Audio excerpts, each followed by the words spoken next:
Thank you for that glowing introduction, Susie.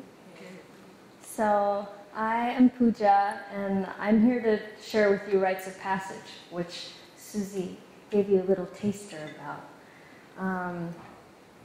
So I have a company called Rogue Angel, and I create rogue productions, meaning unordinary creative productions.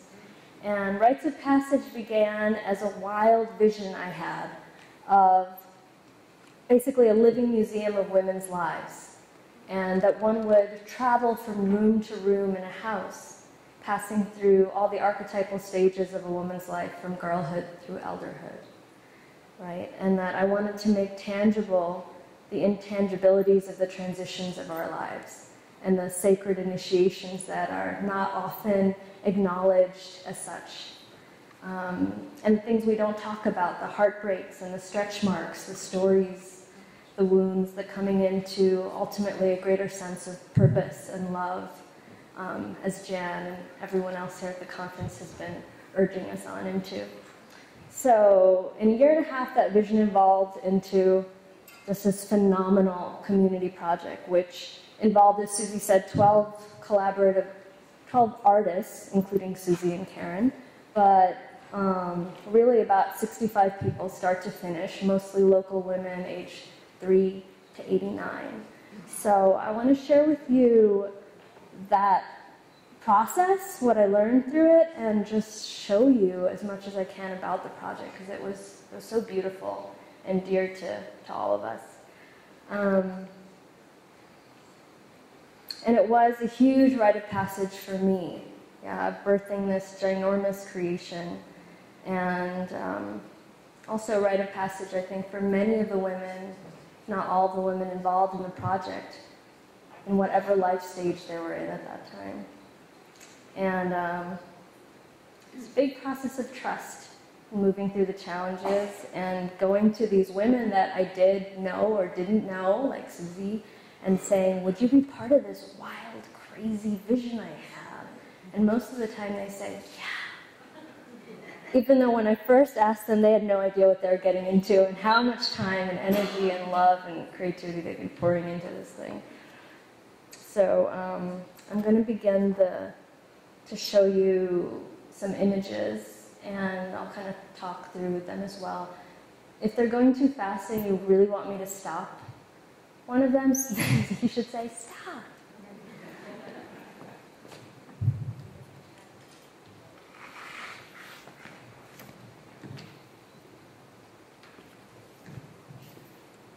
And the lights can go down.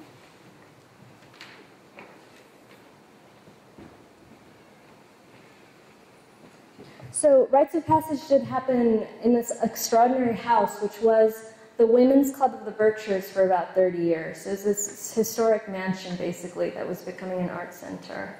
And as you'll see, it was filled with the lives and stories and passions of all these many women. One audience member called it a women's fun house. I think it's really spot on.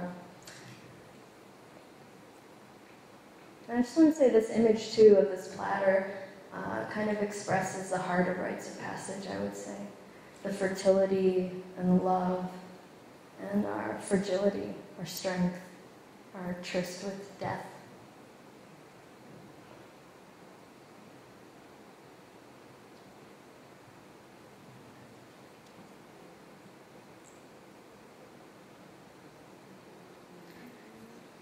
We're walking through these rooms, and of course, in a project like this, we can't cover every experience that every woman is ever going to have. That's not the intention, but rather to attempt to envision, a sacred and a vibrant possibility for us as women. Is it dark enough? Is it dark enough, or can it be dark?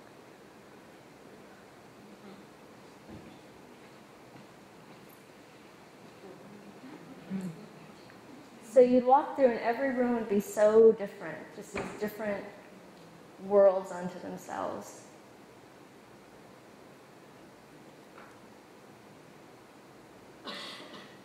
each very ripe with metaphor and ripe with what Audre Lorde calls the erotic, ripe with desire and ritual.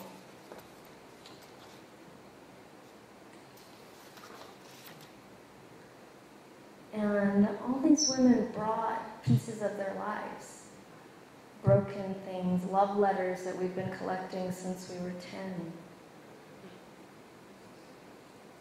trinkets and mementos and bones and eggs and seeds, pieces of thread.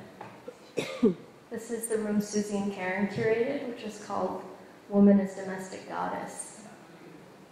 And it's filled with their female art collages. Every little nook and cranny was filled with beauty and life. We serve tea, which I like to do at performances.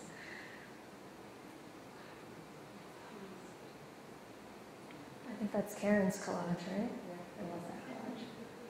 This is our band. I wanted to share with you the music, but it didn't quite work out. But we had this amazing 5-piece, all-female brass Balkan marching band. And we all had a crush on these girls. They were just phenomenal.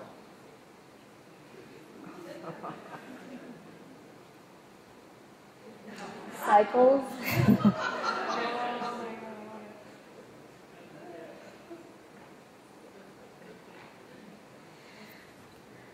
And what was amazing is how these metaphors kept reappearing in every room, you know, unintentionally often. Earth, mother, blood, you know, fertility, all the cycles of fertility. And this is what happens when you put a bunch of women in a house together and tell them to go at it, you know. This is Camille's room that she curated. It really was a womb of her own. And she gave birth to a little girl about 2 weeks after the show.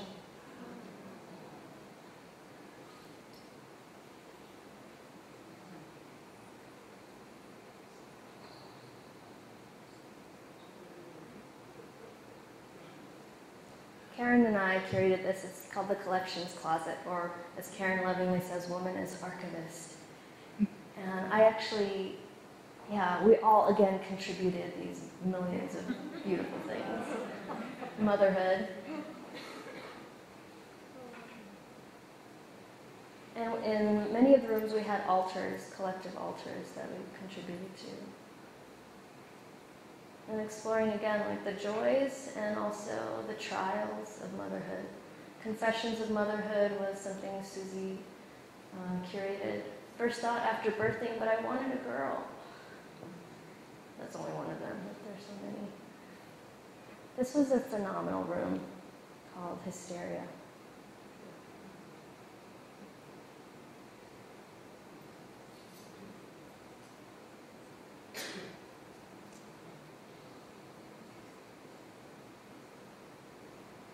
Our fathers was a tribute to our fathers, our dads.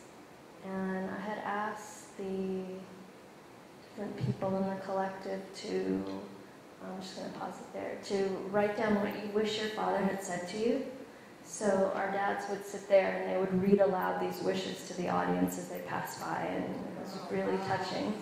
This one right here says, I wish my father had said to me, of course I'll be there for your 25th birthday. He died when I was 23.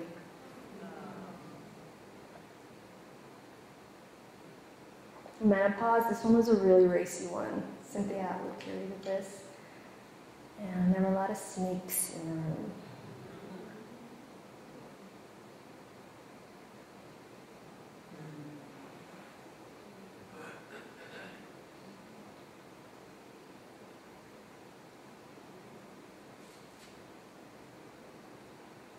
The web, this is kind of a piece of weaving our ancestry as women together.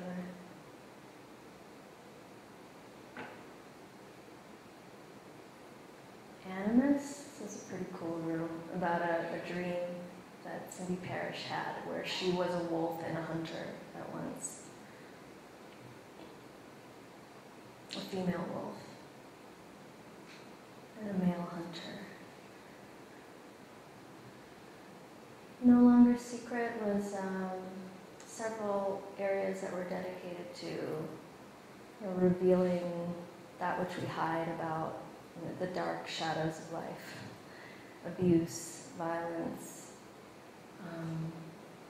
The Collaborative Squirrel is a project by Gabrielle Senza that has toured around all around the States, and it's a large scroll that anybody can write on and kind of voice and reclaim their experiences of wounding.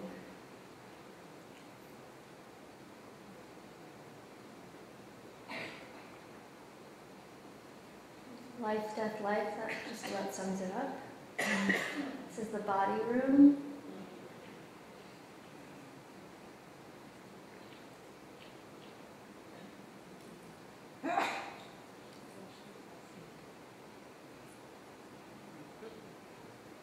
And this is the elder room. This room was curated by the former president of the Women's Club, who was in her 70s at the time, Bella Bryan. She's there to the left. These ladies were great because every other room in the project you'd walk through and they'd kind of be doing their own thing, and you'd walk into the elder room and they'd be like, "Hi, how you doing today? What's going on?" And they'd start chatting with you. They were great. They played bridge and they played cards, and they thought the whole thing was really weird, but I think at the end they appreciated it too. It's an altar to our elders.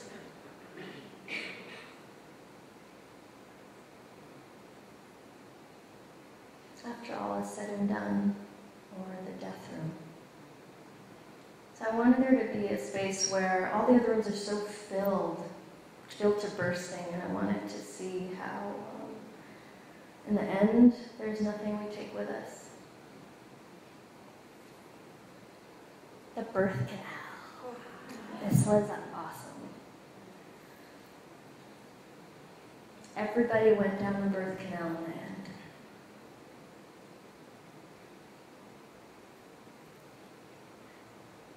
And this, so there was this living museum piece, and then there was a parade in between, and we ended with a dance performance. This is the parade. Writing a rite, so the audience was encouraged to write a rite of passage that they had gone through in their lives. Can you read that? I cried through the entire ceremony, very complicated feelings about being married.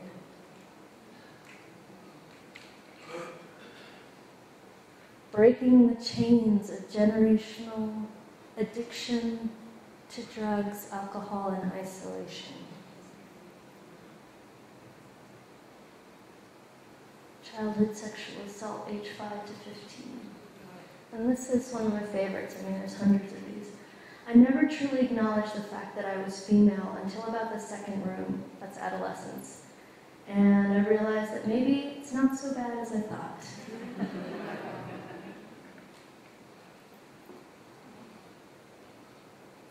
So, I think the biggest celebration of this project is the courage that it took for each of us to put ourselves out there in this way and to claim ourselves as courageous women at whatever stage we were at.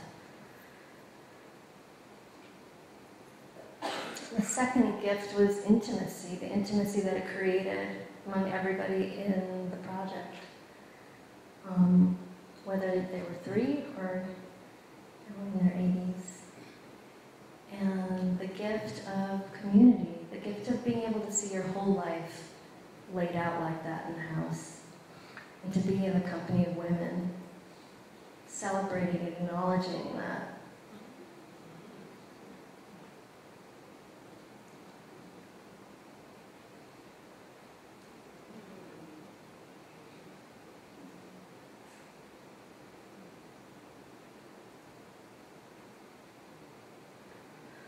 So, I'm going to talk a little bit more about You have 1 minute, Pooja. about what else I learned. So I like that I was asked to talk about the things that didn't work, because there were lots of things that I learned about how not to get totally burned out as an artist. I was doing way too many things, and the biggest lesson was for me, how can I delegate more? How can I share this gift and responsibility more? How can have everybody feel more taken care of. And yeah, so, and the desire, everyone's desire to have this project continue to live on in innumerable ways that it could, and just allowing it to have a life of its own, but still pulling in my energy where I needed to. So that's all I had to tell you about the project. Thank you so much.